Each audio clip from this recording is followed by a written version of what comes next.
Joining me live is Deputy Nationals Leader Kevin Hogan. Great to see you. Thanks for joining us. What's your response to Minister Bowen's comments there?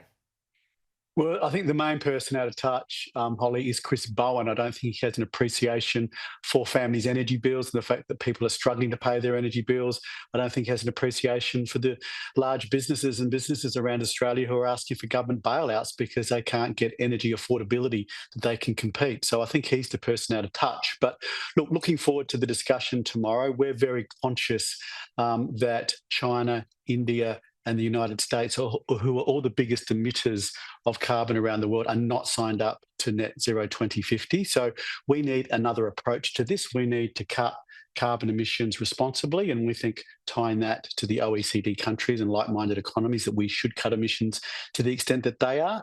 That would mean we'd be cutting emissions at about half the rate that Labor want to, and there is a $7 to $9 trillion price on how much carbon Labor want to cut. Okay, so what exactly does this pathway look like for the coalition? What will be ironed out in tomorrow's meeting? Well, we as Nationals, we announced our plan a week and a half ago. So what we basically said is, yes, let's cut emissions, let's cut them and tie them to the average of the OECD countries, and cut emissions by the amount they are.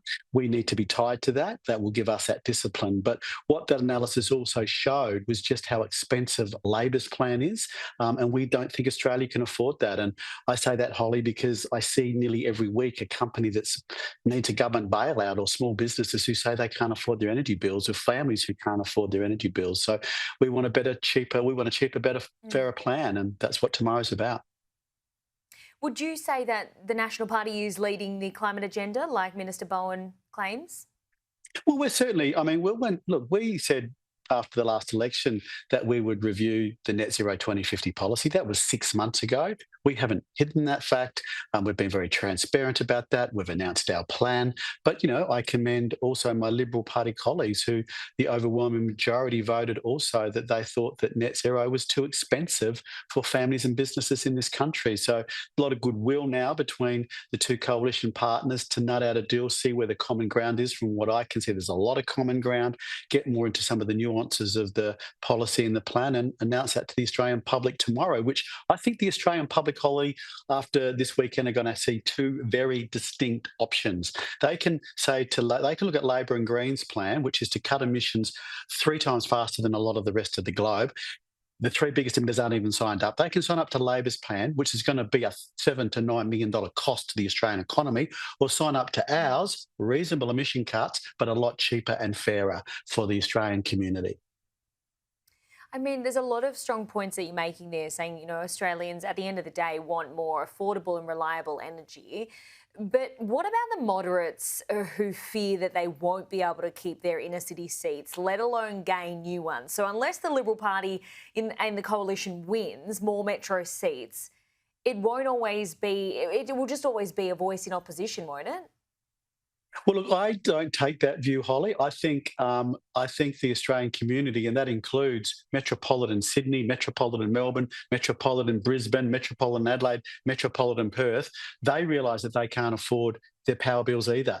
They know that small businesses in their community and industry around Australia can't afford their energy bills either. We haven't really had this parallel in the sense of how we're going to fight this previously, but I think that the metropolitan city electorates can be up for this, because they don't want Australia to go broke. They want to be able to afford their energy bills as well. And I think they'll see two very distinct plans. And I think we can win city seats with this plan. Will the Nationals agree to the Paris Agreement?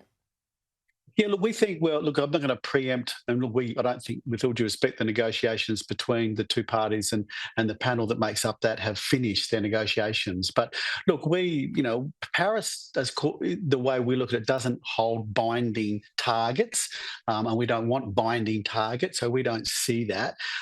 It does give us a bit of information about what countries are actually doing, how much they are cutting emissions. We want to see that, like from the OECD countries. So look, that's all going to be negotiated. I won't preempt what the decision around that will be, but there is a lot of goodwill to do a deal. Okay, Kevin Hogan, we'll leave it there for today. Thanks for joining us. No doubt we'll speak to you after tomorrow's meeting. Thanks very much. Thanks, Holly.